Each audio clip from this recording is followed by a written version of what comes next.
Welcome to Fort Waddles.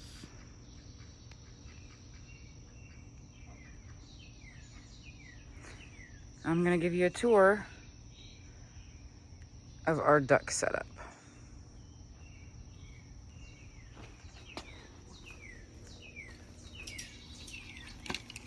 So we have a perimeter, and this is the outside perimeter here. I do occasionally block it off, so I have some ways to do that. Start with the duck coop itself. This is a shed, just a box shed that I altered. I do have a broody hen inside, apparently. Hi! There's Pip and Leia. Yeah, there's Pip and Leia. Okay, so this here, I'll show you. There's some nesting boxes over here, and they do actually use them, but they're using them more for like an outhouse, which at least it's less to clean up. So the floor here is made out of the PVC forever board. There is storage on the bottom where I store extra straw and so forth.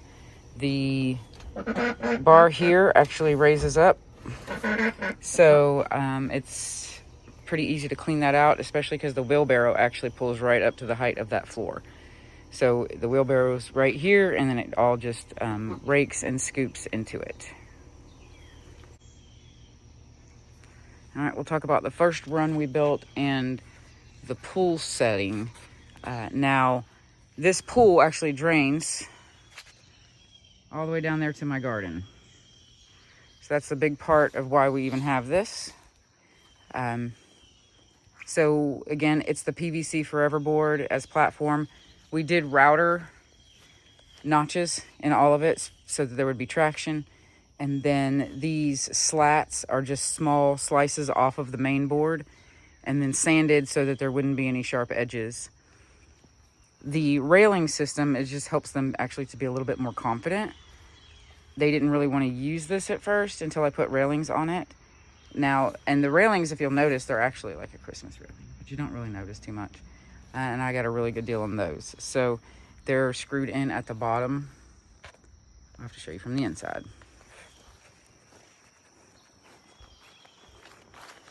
We expanded this run to have, we built a second run over here and then bridged that gap with some bent conduit to make more of an eating area.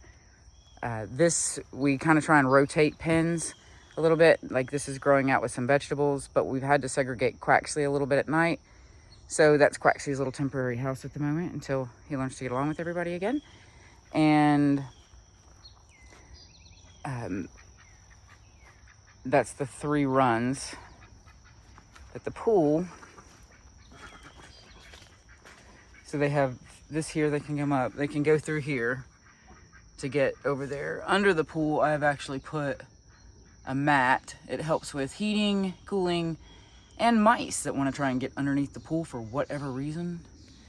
And then it's close to food source. This actually will come down, this clear plastic will come down. It's a windbreak for the winter, and the pool desperately needs to be cleaned because it's been so muddy and rainy. But they can go up this deck here and go into their coop. They can go from there into the food run. They can come down these 2 ramps into the pool. They do occasionally jump off this deck here into the pool.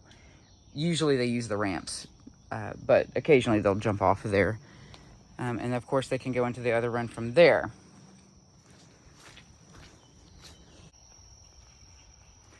The ducks are having a heyday playing in the mud, of course. But in here we have mash, pellets. I use water heater trays at the bottom. It helps to keep that mess under control a little bit. And we have this that has oyster shells and grit and minerals available. Over here is what we call the grow out pen, which most people use for pullets and stuff, but this is actually for growing out some vegetables for them. So we have some broccoli, some radishes, some kale, and you can see they do a really good job of decimating it pretty quick. So we tried to rotate this out. This little house here is actually Quaxley's temporary night house for now. He hasn't been behaving himself inside at night, so, but it gives him access to this run, and he's separated from the flock until I get up and let him commingle.